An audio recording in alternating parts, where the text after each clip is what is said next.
Welcome to This Week at the Box Office, where we go over this week's pending news at the box office. We have two subjects for you all to review today. But before we do that, make sure you all are hitting that like button. And if you like what you see, please subscribe. Also, here are my two channels. PETV underscore reacts and Pam Entertainment TV. Make sure that you are following both of those channels. All right, let me get on this day quick. All right. This is my new show that I'm trying out on my PETV reviews channel, but let's get into it. I'm gonna present my screen, and again, as I am sharing my screen, please make sure that you all are like, commenting, and subscribing. All right, let me get stuff where they need to be. So let's get into this. The Bride came out this weekend, and according to Variety, The Bride bombs with a $7 million opening weekend. So I wanted to go back really quick and go to Box Office Mojo and see where they're going. So as a total here, it says that The Bride has brought $7.5 million domestically and $6.3 million internationally. So we have a film that has grossed worldwide $13 million. Now, my understanding, well, almost $14 million. It is my understanding that this film was $90 million to produce. And as you see, it came out on March the 6th. And as of March the 9th, it has had a 67% drop in sales. And it's still out at 3,304 theaters. I'm wondering if they believe that Jessie Buckley will give them a push. But this is a Maggie Gyllenhaal movie. So let's get into this Variety article and see what Variety is talking about. And if you hear any whirling, that's my fan, because where I am at, it is hot. So I apologize. Let me see if I can cut it down.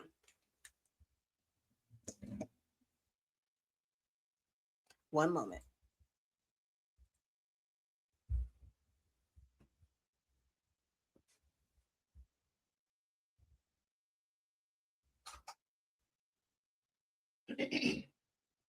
Child. We are almost into spring, people.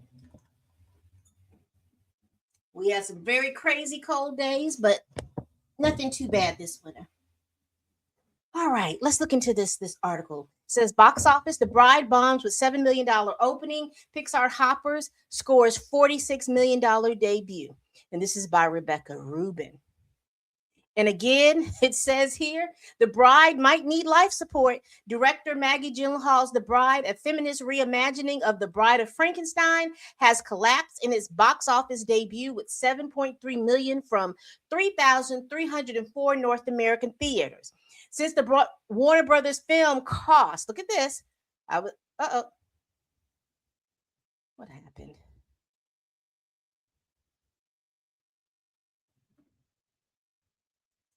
Why does it do this? Let's restart this. My computer is cutting up so bad and it is bothering me. I'm going to have to. The director, Maggie Gyllenhaal's The Bride, a feminist reimagining of The Bride of Frankenstein, was released in 3,304 North American theaters, and the film cost $90 million to produce. A staggering price tag for the horror genre. I am interested to see when they started producing this. When did they start producing this? Because was it after Sinners? Were they banking on the release of Sinners? Because $90 million for a horror flick. $90 million for a horror flick might seem a tad bit much, but I bite my tongue on that because that is the price tag of Sinners, and they spent $90 million on a horror. And I don't know if this particular, I haven't watched the film, so I don't know if it's one of those genre bending movies, but Maybe they'll get a boost next weekend. I don't know. Ticket sales were drastically behind the studio's projection of 16 million this week to 18 million, as well as rival independent tracking services, which offered a more conservative estimate of 10 million to 15 million. So it's 3 million down what they had tracked. It looks like it had a C plus grade on Cinema Score exit poll. It doesn't bode well for the word of mouth that's needed for a long life in theaters. And I think, to me, with this and how they're comparing this, is because, let's be very clear, it's about the audience and who is going to see this movie and who this movie was targeted for. Because number one, it is a monster film. It's in that Frankenstein universe, that Frankenstein genre. And let's be very clear, the way that they worked that genre out, it was very male centered. And so I don't know who they believe that they were marketing to. Sometimes I think they're trying to recreate what Sinners had, but the difference is the audience. The audience for Sinners was mostly Black Americans. However, you had Chinese Americans because they were represented in the book that may have possibly gone, particularly those that lived in the Mississippi Delta. It also was something that white people would go to see as well. So again, the main audience was for Black folk, but all the other did. So I'm curious, was this movie, because Maggie Gyllenhaal was at the helm of it, was it promoted as a feminist type movie? Because I don't think when they do movies, and particularly when directors and writers and things like that, they do movies for, and let's be honest, white females, white women, white women, that demographic to me is hard to capture because of why and what reason that they're going to the movies. Now, a lot of them went to go see Barbie because everybody played with the Barbie and all that other stuff. And if they're trying to capture that, I think that if you start making more movies, and let's be very real, if you start making more movies that's centered on love and romance and things like that, I think those are the movies that will bring the white women to the theater. Because you think about Twilight, even though it was about vampires, there still was a level of romance. Even when you start thinking about, look where women are reading. They're reading romance novels, they're reading fantasy, sci-fi and fantasy that has a hint of a romance and things like that. So if they're going to be bringing, and if they want to get out that demographic of white women who buy a lot of stuff, they're going to have to find out that movie that is going to resonate with them. And right now, I don't think that movie is going to resonate. This movie is resonating with them. But shout out to, let's see. The Bride is Gyllenhaal's second directorial effort following 2021 indie drama The Lost Daughter, a deranged love story in the 1930s. The film follows a very lonely Frankenstein monster, Christian Bale, who recruits a mad scientist, Annette Bening, to create a companion. Jesse Buckley plays the undead love interest for him. Okay. Just by reading that, it don't sound like it's And here's the thing. I hear everyone, I am woman, hear me roar, but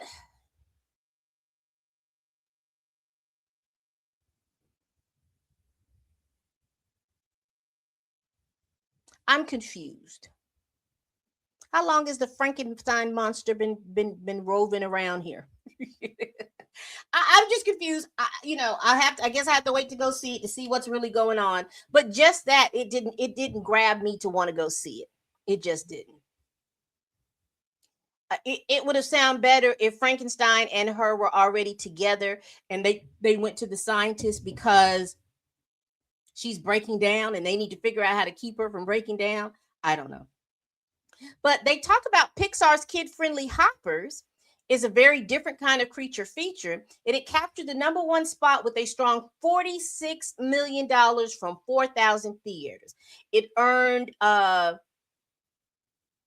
42 million overseas with a worldwide haul of 88 million. So I think studios are starting to see, and I think Warner Brothers needs to see that that family friendly movies that the whole family can go to probably would be the best bet at this point in time, because people are not really doing date nights going to the movies. It looks like if everybody's going to go out in the family, they're really going out to see family friendly movies. So what do you all think? Are you all going to see The Bride, or are you all going out to see Pixar's Hoppers? I hear that people were very excited about that movie. Y'all let me know down in the comments. Listen, I wanted to go over this real quickly because I saw this. I was going to save this for this week in celebrity news, but I thought I'd go over it today. Here it is. Arnold Schwarzenegger says that Conan 3 is in the works. He reveals that there's going to be, he reveals new Predator movie talks and the Commando 2 script. The studio has plenty of money to make those really big. And this is the Variety article written by Zach Sharf. And let's see what he's talking about. Arnold Schwarzenegger revealed during a conversation at this year's Arnold Sports Festival in Columbus, Ohio, that he is in talks to return to 3 of his most iconic action franchises: Predator, Conan the Barbarian, and Commando.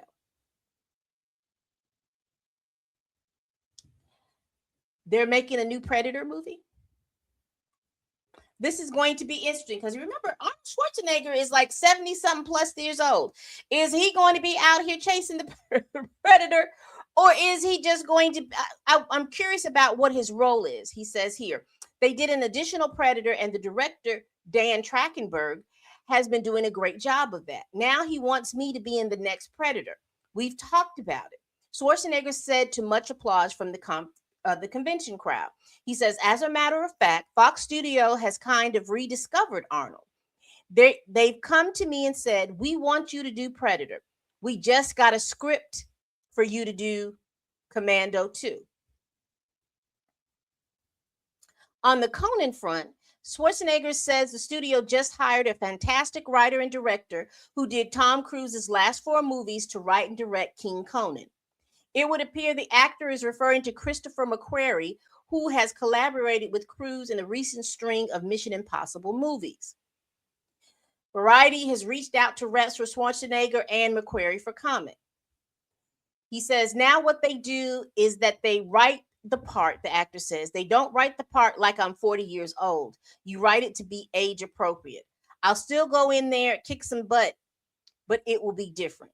With King Conan, it's a great story that Conan was 40 years as king, and now he gets forced out of the kingdom, and there's conflict, of course, but somehow he comes back, and there's all kind of madness, violence, magic, da-da-da-da-da. What are y'all thinking about this? Are y'all okay about Arnold Schwarzenegger coming back into these action films? Is he who you want to see in an action film? Let me know.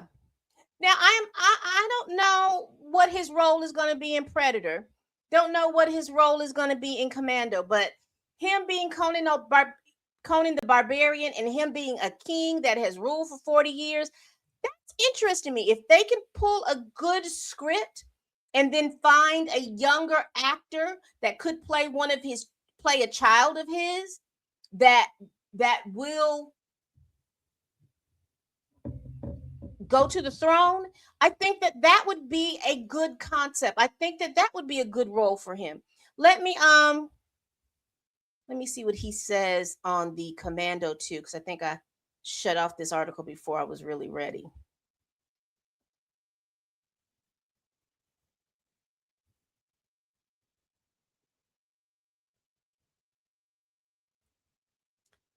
Let's go. Doesn't have too much on there. I don't, let's see.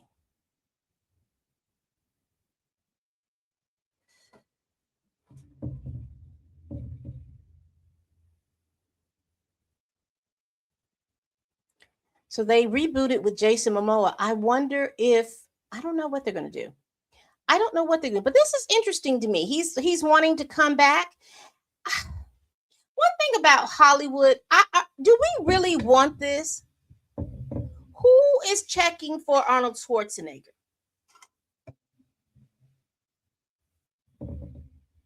That's my question to you all as the audience. Who is checking for Arnold Schwarzenegger? Now, like I said, I don't know what they would write for him being in Predator, nor do there's a script for Commando 2, but the only thing that sounds interesting to me is this Conan 3. Like I said, if they can write a great script around him being the king, and then his kingdom and his rule is being challenged, and him having to rally a group of folks to help work for him to either keep his throne, or his throne was taken away from him, whatever it is they have to do, I think that would be a good story. But honestly, I think Hollywood is at this crossroads where they don't really have the talent, in my opinion, and they're not looking at the appropriate talent to write these kinds of films. Because I think Hollywood is in need of a good action film outside of the Marvel DC monikers. I think that they need to have a good action film. The problem is that the audience is a little bit more sophisticated than the audiences back in the 80s and the 90s in regards to these types of movies. So they're going to have to punch up their game, particularly with a lot of anime and anime arcs and things like that for different anime stories and stuff like that. I think that is an untapped resource that they need to go into. Check out what is it? The Demon Slayers and K-pop. Was it K-pop Demon Slayer? K-pop Vampire Slayer? Those types of storylines. If they can get a storyline like that out, and it have a good couple of arcs, and have, like I said, I'm not looking for Oscar winning performances, but I'm looking for a good story that has good dialogue and it has great action. And the action should overwhelm the dialogue, but the dialogue should be there and the story should be able to move so we can understand what's going on. And I'm sorry, I don't like the situation where the actor has to tell Gen X, excuse me, Gen Z or Gen Alpha, come out and do a little soliloquy to tell you what's going on in the movie. No, I think that if they get a sophisticated script,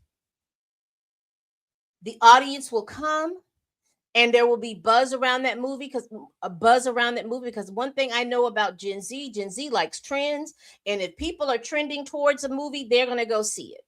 So it's going to have to, like I said, have a good script with great dialogue, and also have a good action sequence. I know he's like 70 plus, almost 80 years old. He might be 80. I'm not really sure how old Arnold Schwarzenegger is.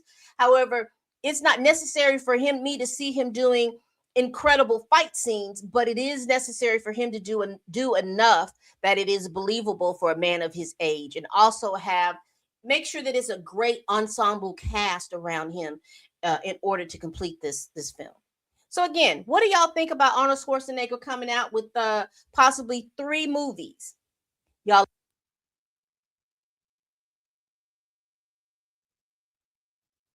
y'all let me know down in the comments.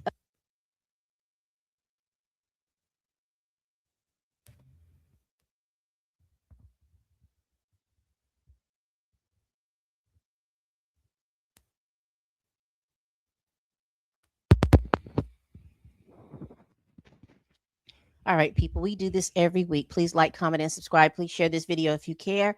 Y'all, please tell a friend, tell a kin, tell a coworker, tell that heifer that you can't stand that I'm over here making these videos. Also, people, make sure you subscribe to both of my channels. That definitely will help out. And as you enter or as you leave, please make sure you all are hitting that like button. And also leave me a comment that you stopped by. It could just be a hey, Pam, love your channel, Pam, dislike your channel, Pam, whatever it is. Just engage me down in the comments, because you know that I will engage you back. All right, people. And as always, Bye bye.